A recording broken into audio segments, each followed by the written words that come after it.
Sakata la wizi pamoja na upotevu wa fedha katika maduka yanayotoa huduma za kifedha mkoani Arusha limeendelea kuchukua sura mpya baada ya kijana mwingine mwenye umri wa miaka 25 anayefahamika kwa jina la Baraka Mtuka kudaiwa kuiba kiasi cha fedha cha shilingi milioni 12 kwa siku moja kwenye ofisi aliyokuwa akifanya kazi na kukimbia kusikojulikana. Lea Joseph ambaye ni ndugu wa mtuhumiwa huyo amesema kuwa yupo kwenye wakati mgumu baada ya kijana huyo kuchukua fedha hizo na kuzima simu, ambapo baada ya jeshi la polisi kufuatilia mara ya mwisho alionekana akiwa Babati mkoani Manyara. Mimi naitwa Lea Leons, ni mzaliwa wa Babati Manyara, ila kwa sasa naishi Arusha na tukio limetokea Arusha. Tukio lenyewe ni ndugu yangu nilimtafutia kazi, anaitwa Baraka Marki Mtuka. Nilimtafutia kazi, alikuja Arusha, akaniambia kwamba ndugu yangu nitafutie kazi, nimemaliza chuo lakini sina ramani. Nikamwambia okay, njoo. Akaja. Kwa hiyo nilipomtafutia kazi nikaongea na mama mmoja hivi, ni rafiki yangu, akaniambia kwamba alishaniambia kwamba anatafuta kijana wa kufanya kazi ya uwakala. Kwa hiyo nikawa nimemuunganisha naye. Sasa alivyoenda kufanya kazi hapo, alianza kazi mwaka jana mwezi wa 10. Kwa hiyo mwezi wa 3 mwaka huu tarehe 12 akawa ameiba hela milioni 12. Kwa hiyo tunamtafuta kuanzia huo mwezi wa 3, tulifanya jitihada za kumtafuta. Tukaona sasa jitihada zikawa zimegonga mwamba. Tukaona bora tujaribu kwenyewe waandishi wa habari, labda mnaweza mkatusaidia. Ilikuwa ni ofisini, alikuwa ni wakala. Kwa hiyo alifanya miamala na details zote za hizo miamala ipo, hizo risiti za hela, lakini cash ya hiyo hela hakuna, na amepotea kuanzia hiyo siku ambayo hiyo hela haionekani. Ni ndani ya hiyo siku tarehe 12, maana ilikuwa hiyo siku ya tarehe 12 ndo tulipogundua kwamba pesa hakuna. Ilitakiwa aingie kazini paka saa 4 ya asubuhi, akawa hajaingia. Bosi wake akawa ameenda kumwangalia kwenye uko mahali alikopangisha. Kwa hiyo akakuta hayupo na funguo ameacha kwa jirani. Kwa hiyo ndo hivyo sasa, akawa amepigiwa simu hapatikani, WhatsApp hapatikani, kwa calls za kawaida hapatikani.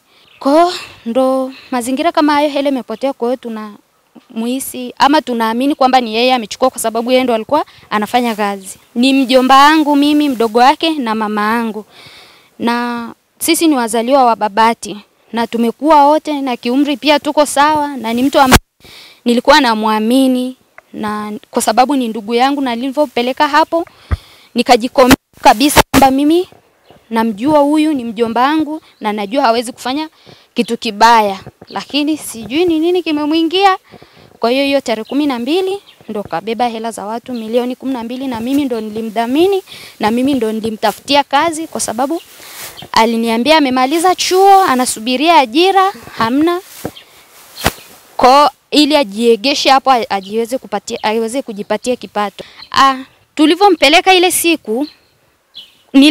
ile siku kwa huyo mama, alimfanyia interview, akamwambia kwamba na experience na hiyo kazi, kwa sababu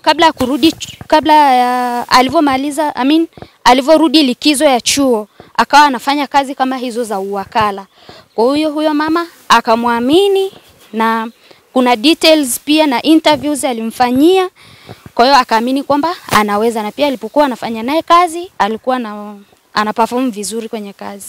Wamemtafuta kila mahali, na kwa mara ya mwisho ambapo polisi walifanya tracking alionekana kama yuko Dar es Salaam Kimara. Walipojaribu kufuatilia wakakuta huko tena ameshaondoka. Nimejaribu kuulizia kwa kule nyumbani kwa mama yake ambaye sasa ni bibi yangu. Ushirikiano hauridhishi, naweza kusema hauridhishi, kwa sababu kuna muda ananipa maelezo ambayo siyaelewi. Mara sijawasiliana naye, mara mimi sijui, mara yani ni maelezo ambayo yananipa mimi. Kwa hiyo hapo jibu kamili la kwamba wao wana details gani kuhusu yeye sijui, au taarifa gani kuhusu yeye sijui. Kwanza inaniumiza sana, na pia inanifikirisha mara 2 mara 3 kwamba imekuwaje, mtu wa karibu naweza kumsaidia kujaribu yani kwa kweli nashindwa hata ni namna gani nielezee, kwa sababu kwanza ameniumiza sana, alafu pili mimi ni ndugu yake. Yani kiukweli popote huko alipo kama ananiona amfanye vibaya sana na ananiumiza sana na inanipa mashaka na inaniumiza, nashindwa kufanya kazi kwa amani kazini kwangu.